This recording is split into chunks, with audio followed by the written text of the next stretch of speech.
Hello there, everyone. So today I'm going to answer a question posed to me by one of my students. That is, how could you make a sprite jump? Well, when they asked this, I wasn't 100% sure, so I went around and got to playing with some things and thought that I would kind of show you the result that I came up with. I'm sure that there are multiple different ways you could go about getting the same or a similar kind of movement with your sprites. Uh, this is just one of the ones that I found that was fairly easy and wasn't too crazy. So I've kind of reduced this down just a little bit. I've got a link to this exact starting code in the description below. I'm only going to be focusing on making a sprite do a basic little jumping movement. I'm not going to do anything with its appearance or behaviors outside of that. If you want to know more about ways you can do that, check out also in the description. I've got a link to some lessons about how to do that, as well as additional videos on this channel. All right, so let's kind of get into it. So again, I've got a link to this code right here, and it's kind of a reduced version. So if you want to copy this out and kind of code along with me, that would be a great way to get some practice. This code already has the P5 play library loaded in. So if you open this up and duplicate it, you don't have to worry about that. It's already ready to go. I've also got a sprite, and I've given it just a few properties. I'm having it start on the bottom of the canvas, and I'm having it do that for a specific reason I'll get into a little bit later. I'm just making it, no color. I'm giving it a little bit of friction and a max speed. I always like to do that whenever a sprite is going to be moving. It makes the movement feel a little more natural, and you're less likely to lose the sprites. I've also got these conditionals down here, and if I was to actually do them, we would run into an error. And I'll talk about that in just a second, but if I run the code, we see our sprite right there on the bottom of the canvas. It's not going to do anything, but it is right there. All right, so there's a few things we need to do in order to make our sprite kind of do a little bit of jumping. So it'll move up by some and then back down to where it started. All right. So basically, the way I'm going to do that is with these key presses. Basically being able to move the sprite in different directions. Now, this should be fairly straightforward. That's part of the reason I've got this happening right here, these functions. So I'm going to make a few functions, one that moves the sprite and one that specifically makes the sprite jump. And there's actually going to be a little bit of overlap. So that could just be a little bit more flexible with however you might want to work with this. So I'm just going to real quick say function move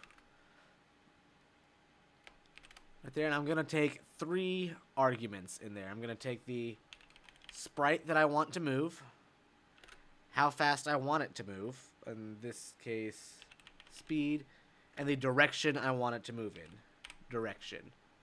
And then this is only going to have one line of code, and I'm just going to say sprite dot set speed. I'm going to move it at a specific speed in a specific direction.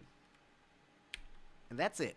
So the way I have this already set up ready to go, basically whenever I hit the up, down, left, right arrow keys, it's going to just call function move that I just made, and it's going to say the player sprite, all right, that's the name of our sprite up here, is going to move at 2 pixels per frame in these specific directions. Again, if you need a refresher on what the directions are, how set speed works, check out the book in the description below. Okay, so that's all good right there. So I can move this up, down, left, or right. And in fact, if I was to run that, we should see up, down, left, and right. However, there's also the friction being applied, so it eventually stops. However, this isn't quite right. Our sprite is not jumping. It is moving up and levitating and staying in that same spot. So to make it jump, we have to kind of think about what does jumping involve. Well, it's going to involve a ground of some sort and some gravity.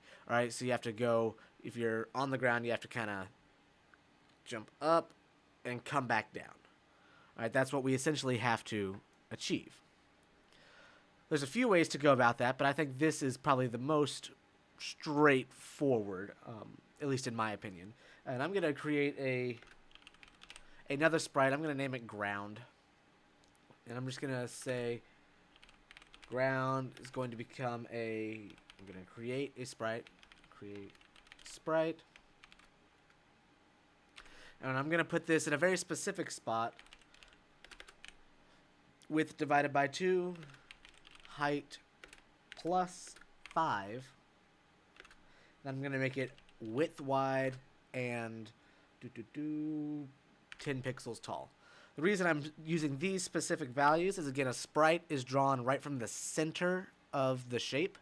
And by default, they're rectangles. So by putting it at width divided by 2 and making it width wide, it's going to encompass the entirety of the canvas.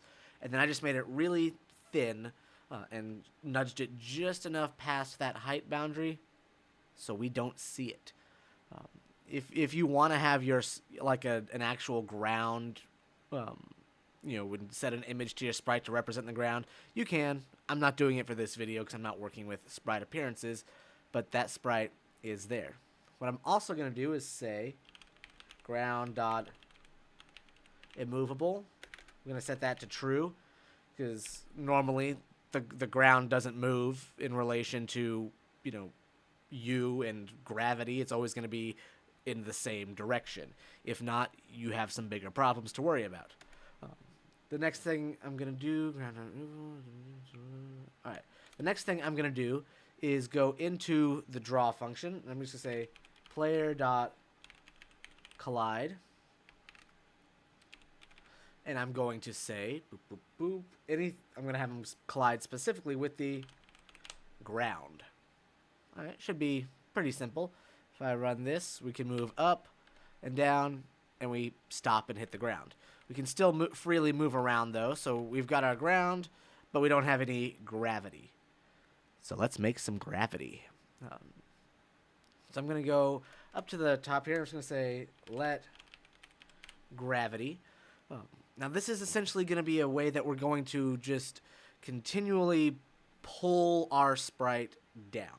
All right, we're going to always be pulling it down by a specific amount. It doesn't really have to be a lot. I'm going to say 0.5. I'm going to just start with there. I'm going to say that. The thing is, you have to make sure that your gravity is a positive number. Okay? Because to go down, we have to increase the y value of whatever we want to be moving. So it has to be a positive number to move down. So what I'm just going to do now is go back into my draw and say boop, boop, boop, player.velocity.y. We're going to continually add on to that plus equals whatever value is inside of gravity. And now if we look, we should see we move up. At this point, actually, we've got a basic jumping right here. That's actually a little bit early, but this is essentially one way. Probably the simplest way to go about that is just continually apply gravity every frame of the draw loop, and then we're just moving it up and down as we go. The thing is, we don't really have a lot to work with. If you'd want to be able to kind of fine-tune this, there's one other thing we can do. I'm going to say let height. No, let's not go with because height's a variable. Let hop. The amount that we're going to hop or jump or whatever. And we're going to assign that hop equals 5. Again, I'm picking some random numbers at the moment. Be 5. All right. So what we can do is this is where I have my jump function here inside of my conditionals. We'll say, let's see, function jump, and all we are gonna need is for the variable. The way I have this set up is the sprite that we want to have jump. We'll just say sprite dot velocity dot y gets assigned hop. Now at this point, we're going to have an issue. Remember what I said about how gravity had to be a positive number to move down? Well, hop has to be a negative number, and earlier just now I typed it in at positive 5. So this would, if the ground was not, impenetrable, you would essentially hop down and be stuck in the ground forever, and that's a problem. So I'm going to say negative 5.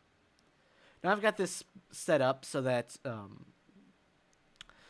right here we've got the space bar can set the jump, and then we just have up, down, left, and right. So if I hit the space bar, boom, boom, boom, boom, we have that there. And the reason I like this more than this one is a few reasons.